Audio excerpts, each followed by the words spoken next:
Chief Inspector of Constabulary Andy Cook has admitted public trust in police is hanging by a thread in the wake of a series of scandals and systemic failings. He said that there needs to be definitive action. Yeah, we're going to speak to Andy Cook in a moment, but first, we put the question about confidence in our police to the public. Do I trust the police and do I have faith in the police at the moment? No, I don't. If I was a young girl walking down the streets where I live in Chelsea, I would struggle. As much confidence as you can have. I mean, we hear an awful lot of stories of corruption or maybe poor policing in the media, but we don't hear all of the good stories. I have faith in the police. I think they're doing a cracking job.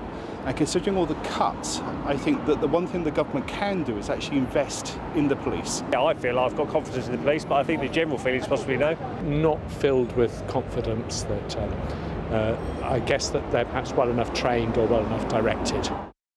Well, His Majesty's Chief Inspector of Constabulary Andy Cook joins us now. Good morning to you, Mr Cook. Thank you for joining us. I'd imagine those views that we got from some of our viewers that we spoke to are views that you hear quite regularly. There's one or two people saying, yep, I've got full faith, but there's an awful lot saying, I don't have any faith in the police at the moment. I mean, the question for you is how you address that, how you shift that tide so people start believing in the police and trusting the police to the level that we all want them to be trusted.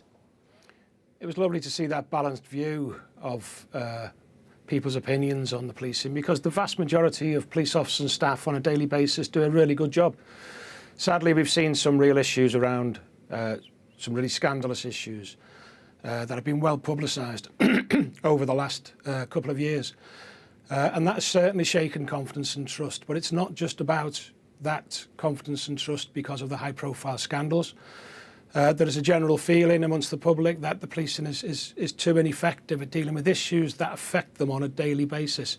So those really deep-rooted neighbourhood issues, where over the last few years policing withdrew from neighbourhood policing and now is struggling to reintegrate and make sure the confidence is there, because the public just want the police to investigate crime properly, answer 999 calls quickly, prevent crime. It's about, for policing, getting back to the basics and getting that confidence and trust back. That's the most confusing thing for our viewers this morning, and undoubtedly thousands of them will have had an experience like that. Why have we got away from doing the policing that you've just talked about there that the public want? Policing is an exceptionally complex business, and a lot of police time at the moment is taken up doing things that the public wouldn't expect the police to be doing. Like what? Give us an example. A great example is mental health. Last year, policing attended 600 mental health incidents. They didn't need to attend all those incidents. They only need to attend where there's an issue around requirement for police powers or significant. So why are they then? Because why are they doing it then? A number of reasons. One is that there's no one else to step up, and policing has always been, at times, the first and last resort. And these are people who are in crisis, who need someone to care for them. The point that we make is that that should not be police officers, that should be mental health professionals. We've seen the Commissioner of the Met recently speak up about this and say that he wants to go to far less mental health incidents.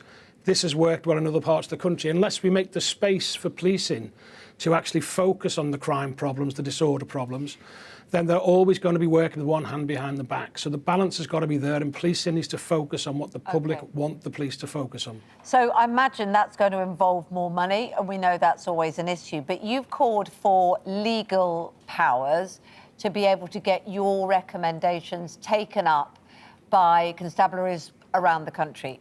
People, when they hear that, think, why do we need legal powers to make the police do what you believe is right? Surely they are the police and would want to do that anyway. That's what springs to mind. I have no doubt at all that policing does want to do its best, and police leaders want to do the best. But unfortunately, we've seen a number of systemic failings around policing.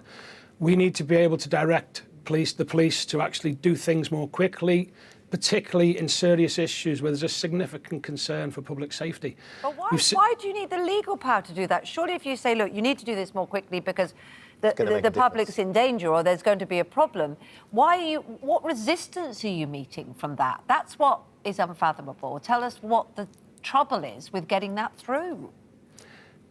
Let me give you an example. In 2016, we raised the very real issues about police officers abusing the position for sexual purposes. 2017, we did the same, 18, 19.